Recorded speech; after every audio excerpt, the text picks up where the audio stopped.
I think one of the coolest things that I'm seeing right now is that food activism is providing chefs with a new path outside of the kitchen. At a certain point as chefs, no matter how good we are, if we don't start to try to figure out what life outside of our restaurants are, we live a very unsustainable, stressful, unhealthy life. What's something that you would say is really important that you maybe wish you were being told, or a piece of advice that you've been given? I think that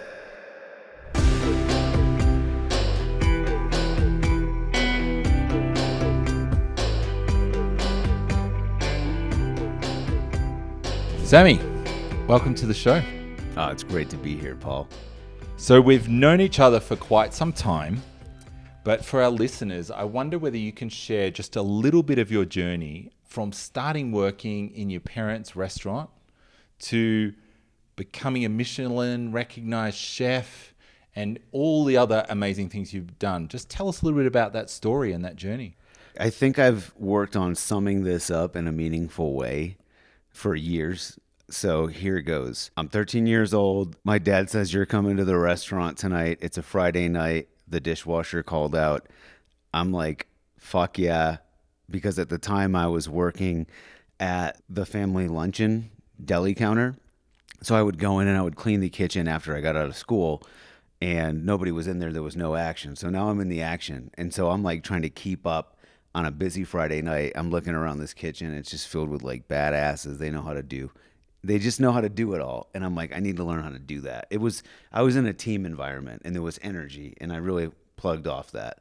So in that restaurant, learned how to cook, got on the line, decided to go to CIA, went there for 4 years, traveled around a bit, ended up in Boston, opened up my first restaurant when I was 28. So to me, I'd been at it for 15 years and it felt well-earned and well-deserved, but I knew there was a lot more to it than just that.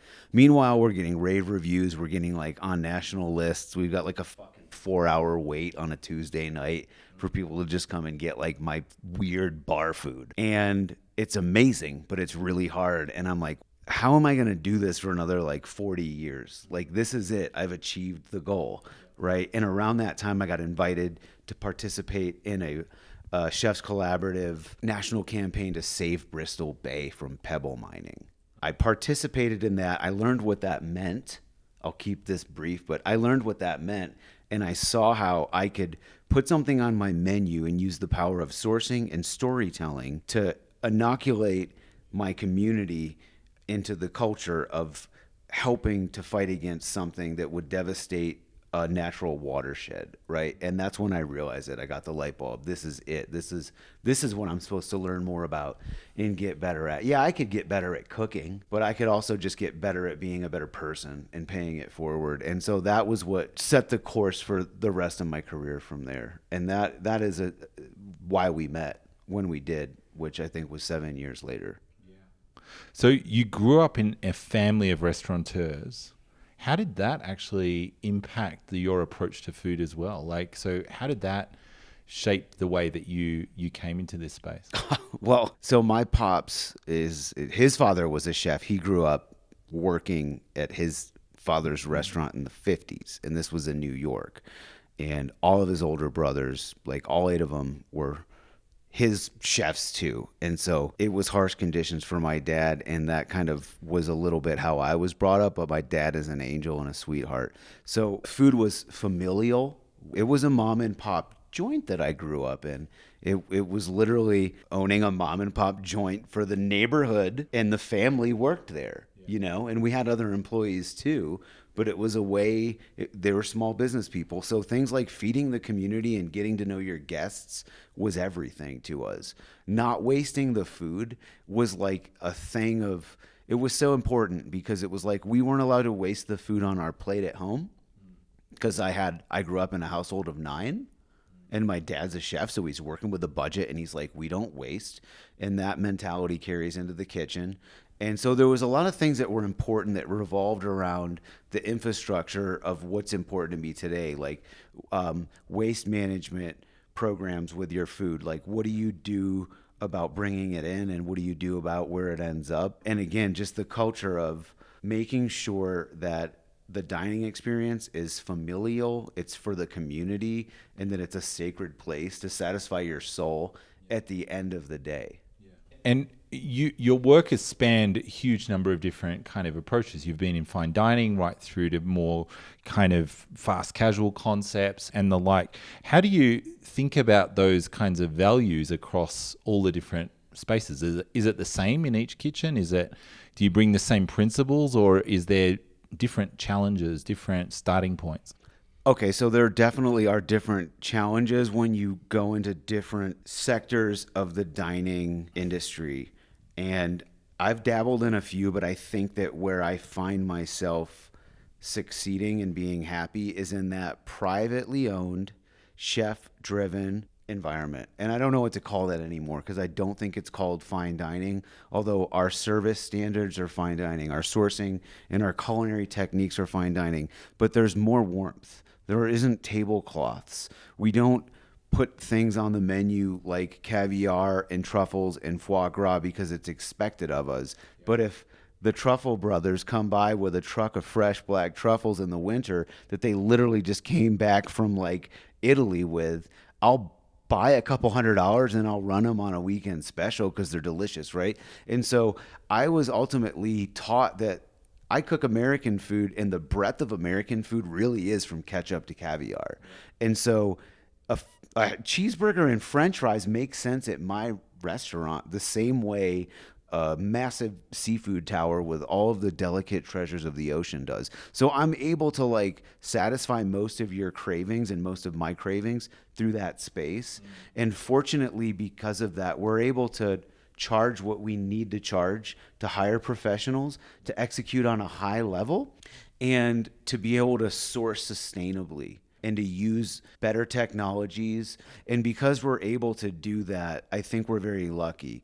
You know, we're talking about going out to restaurants with a check average of $90 a person.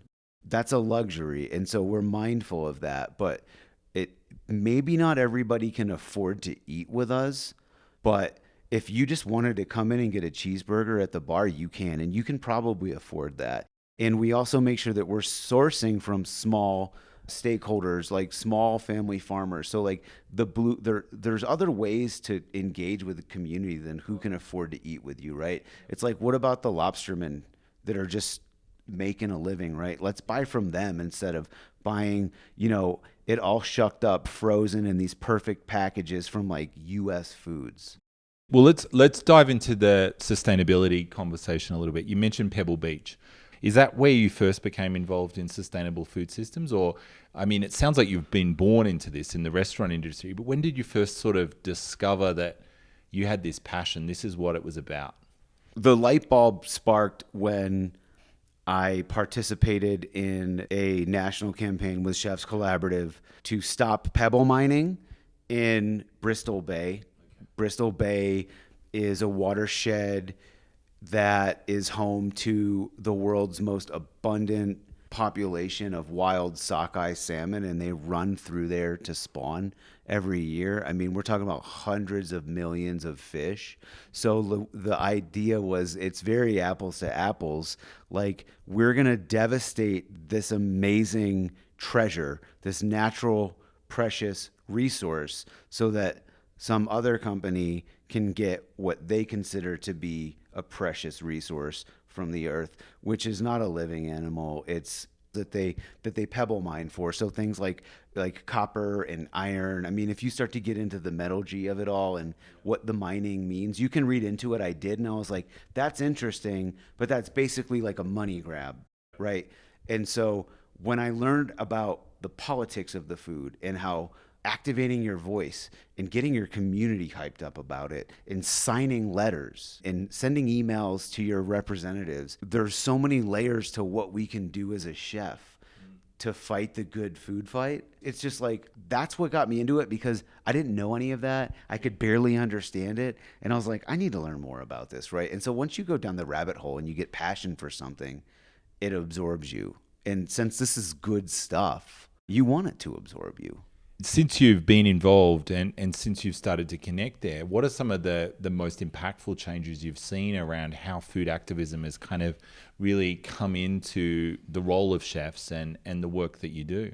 I think one of the coolest things that I'm seeing right now is that food activism is providing chefs with a new path outside of the kitchen. At a certain point as chefs, no matter how good we are, if we don't start to try to figure out what life outside of our restaurants are, we live a very unsustainable, stressful, unhealthy life for the most part. There are some chefs out there that are so good at it that they can do it all. But for people like me and people that I really look up to and that I try to like study and follow, being able to be a good food activist and a good chef, if you can get your business on lock right now, right? Like my kitchen in LA is humming right now. I'm not there. I'm with you in Mexico City trying to learn more so that I can make better choices for that restaurant.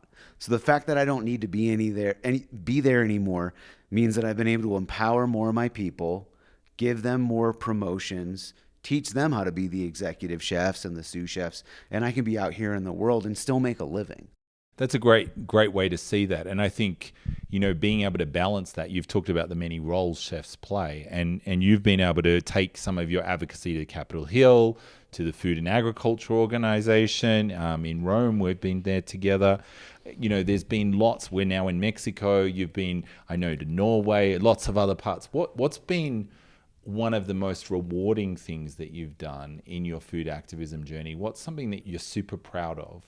It's everything, man. It's every time somebody asks me to participate in something that I think is just truly incredible. It's all so rewarding. Like seeing a message from you and asking me if I wanted to come to Mexico. I mean, this is really important stuff. This is equally as important as it was when you asked me to come to Rome, or when I got to go to Norway and Chile, or when I get to go to DC, and being around those people that are in the room and learning from them. It's all just so important. And it's like a privilege to get to be in that, to be in the room and to be at that table. We're in Mexico. We're here at a place called Cimet. What's something you've learned here? Tell us a little, so people know, what are you here in Mexico? Obviously we've had some tacos, but what's this been about? What's kind of mulling over in your brain? And I know you're in the middle of it at the moment. Yeah. Well, I'll tell you what I just had told one of my chefs in LA who's Mexican American. I was telling him about the experiences I've had thus far here. And I said, chef, it's like, I know we hear this a lot, but being here and walking around and seeing and smelling and touching and tasting, it gives you another level of understanding and appreciation for starters, how ancient this culture is, but also how amazing their civilization was thousands of years ago and what they were able to accomplish through agriculture. And that there's these amazing restaurants. I mean, like when we went to La Gruta today, I'm like, this is like what Dan Barber was doing. Who's ever heard of this place? You know what I mean? So they're not doing it for the PR. They're doing it for the community and for the culture. And what I'm blown away by is how many delicious tortillas I've had, right? Like it doesn't all boil down to a taco, but it's like, okay, we're in a vault with over 26,000 varieties of maize. Then we go to a lab where they're creating different masas based off different varieties of corn here at Cimet. I go, wow, that's amazing. I'm like blown away. But then we go to another restaurant and they're doing the same thing. They're growing their own corn in their field on their land to try out different tortillas. And then we walk right up and there's 3 different, distinctively different tortillas that we get to try. Like this is just going on right now. Like blown away by it, because if you hear like a little bit of this right now in LA, people are blown away.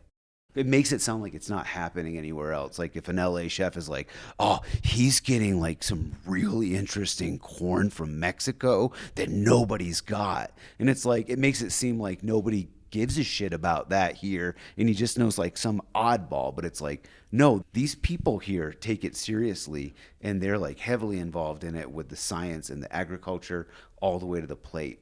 I know one of the things that kind of jumped out at me is just how they're not only looking at that growing of the corn, but they're also looking at the application. They're bringing that full service in, but looking at, today when they had the tortillas in their hand and they were like going the perfect tortilla bent, and I'm like, this is the sort of thing you were doing in the kitchen yesterday, but with other ingredients. You're going, I've got to get this right. You guys, scientists and chefs, have so much in common, I guess, in the way that you're testing, you're learning, but you have slightly different objectives, but also united outcomes. So it's kind of cool. Right. Well, but even yesterday we talked about some scientists, and it's more common that they're part of the food system, but they can become disconnected of the final result. So it's great to bring them to the table and remind them that food is delicious. Yes. And a great meal can shift a path. It can have ripple effects that aren't necessarily measurable. And then they go back and they look at their work with a bit more, I think, relevance, right? So it was unexpected that they're going from the farm and the field in the science lab all the way to, cool, we got all of this, but like, is it going to make a good tortilla? And these are our standards. I want it to do this with it and make sure that it doesn't crack. I need to be able to roll it up. I need to be able to fold it in half, because they're like, it doesn't matter. All of that stuff we've done so far, it could save the world. But if it's a bullshit tortilla that's going to fall apart in my hand, we need to keep trying until we check all of the boxes. I mean, and that is dedication to excellence at the highest level. I was so impressed to see that here at Simit, and to just see that connection, but then also to see the openness to bring in chefs and to celebrate and to think about all the ingredients. I mean, they're not only working just with maize and wheat here. There's sorghum, there's beans, there's millets, there's all this other. And I think, the diversity of diet is something I've also really appreciated seeing here. In terms of challenges facing our food system today, as a chef working across the world, being based in America, what do you see as the biggest challenge? There's so many of them, right? You find the challenge that pulls to your heartstrings. And I think that public education means a lot to me, because people that I work with and that have been on my team are like my family. And so I see the importance in giving education to the workplace to provide value to the job beyond just financial compensation. And so when I started to do that and peel back the layers and see some of my guys coming in with like a little bag of Doritos and a Coca-Cola as a snack, and I tell them, like, you can eat anything you want here, anytime you want to, and it doesn't cost you anything. And they're like, yeah, that's cool, but they still want that, and that's okay. And I don't have any problem with that. But so what I started to do was do lessons on why those are delicious, and also to do lessons on when you walk by these ingredients, maybe they're never on your prep list.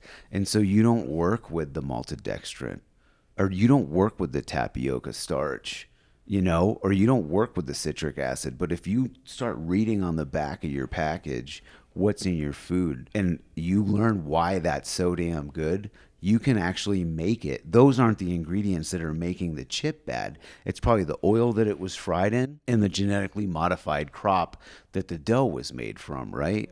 And so I think that if people knew, because the common thing that I see is like, oh, there's all this stuff on the back that I can't pronunciate. And it's like, well, those are hydrocolloids and spices. Those are ingredients of the modern molecular kitchen.